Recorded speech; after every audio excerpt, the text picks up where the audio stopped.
young Americans across the country get to see all of the amazing things that the Army has done, whether it's helping with floods in North Carolina or wildfires in California, or we talked to an astronaut yesterday who's on the moon, who's a soldier, including actually going to war and fighting to defend the freedoms that make our nation so great. We think this is going to be an incredible opportunity for the Army to fill up our pipeline for the years to come. In an unexpected and now viral moment during a live television interview, U.S. Army Secretary Dan Driscoll may have delivered what some are calling one of the most revealing verbal missteps in recent military history. While promoting the Army's upcoming 250th anniversary parade in Washington, D.C., Driscoll praised the Army's vast and evolving missions from domestic disaster response to global peacekeeping, before casually mentioning that the Army recently spoke with a soldier stationed on the moon. Though the comment passed quickly without any further elaboration, the implications were enormous and quickly captured the attention of viewers, especially online. Driscoll, the 26th Secretary of the Army, appointed by the current president and confirmed by the Senate, was discussing the range of roles the Army has played in recent years, including assistance with floods in North Carolina and wildfires in California. Then, with enthusiasm, he mentioned having recently spoken to a soldier on the moon, referring to a conversation with Army Colonel Anne McClain, a NASA astronaut currently aboard the International Space Station. While the likely intent was to reference McClain's current location aboard the ISS, many were quick to point out that he very specifically said on the moon, a distinction that was neither corrected nor clarified in the moment. The statement, though brief, was enough to ignite a storm of speculation across social media platforms. Users debated whether Driscoll simply misspoke, confusing the International Space Station with the moon, or if this was an accidental leak of classified information about a military presence on the lunar surface. Within hours, clips of the interview were being shared widely online, with captions ranging from astonishment to conspiracy theory analysis. For decades, the moon has served not only as a scientific interest, but also a symbol of geopolitical potential. During the Cold War, the United States proposed ambitious lunar military concepts, including plans to construct a permanent military base on the moon. Though these ideas never materialized, at least not publicly, they fueled speculation about the militarization of space and the strategic value of extraterrestrial installations. Some online commentators immediately drew connections to these historical ambitions, suggesting that perhaps the United States had, quietly and without public disclosure, returned to those Cold War ideas. Others noted the increasing tensions and competition in space between global powers, particularly with the rise of Chinese and Russian space programs. In that context, a discrete military operation on the moon, if real, could be a strategic move aimed at establishing early dominance in the race for space-based infrastructure. Critics of the theory argue that Driscoll's wording was likely just a simple mistake, a slip of the tongue during a high-pressure live interview. Given that Colonel McClain is stationed on the space station, the most plausible explanation is that he confused the ISS with the moon in his excitement. However, the military's silence on the matter has only added to the intrigue. Neither the Department of Defense nor NASA has released a clarification or follow-up statement addressing Driscoll's remarks. For many, this silence is conspicuous and raises further questions about what may or may not be occurring off-Earth. There is also the cultural context to consider.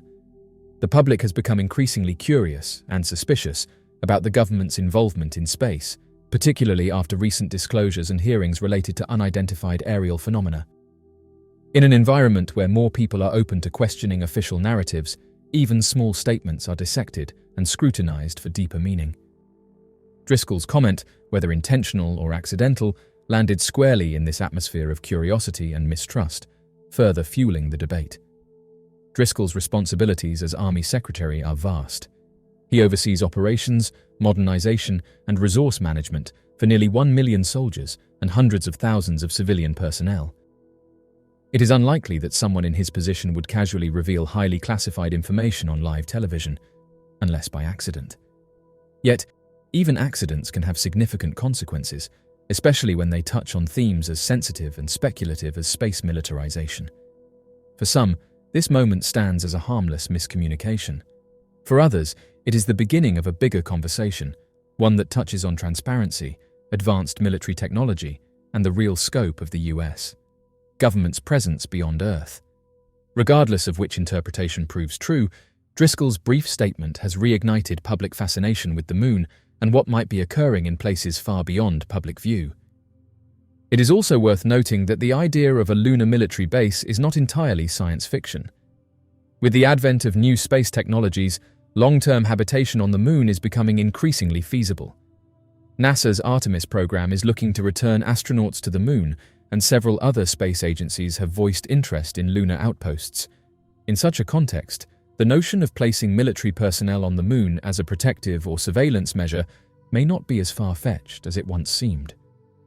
As of now, there is no official confirmation that any soldier, American or otherwise, is stationed on the moon. Driscoll has not addressed the slip since the interview, and attempts to obtain clarification have yielded no new information. Still, the brief moment continues to ripple through the internet, offering a glimpse into how even the smallest statement, when delivered at the right time, can stir the imagination and curiosity of the public. Whether it was a simple mistake or something more, Secretary Dan Driscoll's remark has ensured that the possibility of soldiers on the moon is no longer confined to science fiction. The mystery of Bielek. Bielek stands as one of the most debated figures connected to alleged classified experiments of the 20th century. His name became widely known after he publicly claimed involvement in the Philadelphia experiment, an event long whispered about in military and research circles. According to Bielek, his memories of this experience remained suppressed for decades, only resurfacing in the late 20th century after watching the 1984 film The Philadelphia Experiment.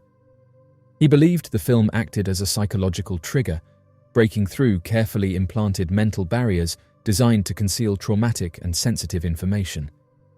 Bielek asserted that the experiment took place on the 28th of October, 1943, aboard the USS Eldridge while it was docked at the Philadelphia Naval Shipyard. The stated goal was to render the vessel invisible to detection systems, but he claimed the technology involved went far beyond this aim. According to his account, the experiment manipulated space and time itself, drawing on advanced theoretical concepts linked to unified field research and early electromagnetic studies. When the system was activated, the ship was enveloped in a glowing haze before vanishing entirely. What separated Bielek's testimony from earlier rumors was his personal involvement. He claimed to have been serving under a different identity at the time and described scenes of extreme disorientation among the crew as the vessel reappeared. Matter, he said, did not reintegrate properly, leaving lasting psychological trauma for those who survived the event. In an attempt to escape the unfolding chaos, Bielek and his brother allegedly leapt from the ship and found themselves displaced far beyond their original time. According to Bielek, this displacement led first to the early 1980s, where he was taken to a secret underground facility connected to what later became known as the Montauk Project. There, he claimed experiments were being conducted on time manipulation, consciousness, and advanced technologies far ahead of public knowledge. His account expanded further to include journeys into the distant future, where he described radically altered societies, artificial intelligence governance, and advanced healing methods using light and sound. Bielek maintained that after these experiences, he was returned to an earlier point in history and placed into a new life, with his previous identity erased and his memories buried. These memories, he said, gradually resurfaced through therapy and reflection, eventually leading him to speak publicly. Though he never provided physical proof, his detailed and consistent narrative captivated many researchers. Bielek passed away in 2011, but his story continues to provoke discussion. Whether interpreted as literal truth, psychological phenomenon, or symbolic warning, his account remains one of the most intricate and unsettling narratives associated with secret experimentation, time, and the limits of human understanding. The mystery of Andrew Basiago. Andrew Basiago is a controversial figure known for his claims of being a participant in a secret government project involving time travel and teleportation. While his assertions have gained attention and sparked curiosity among some individuals, they are met with skepticism by many within the scientific community and the general public.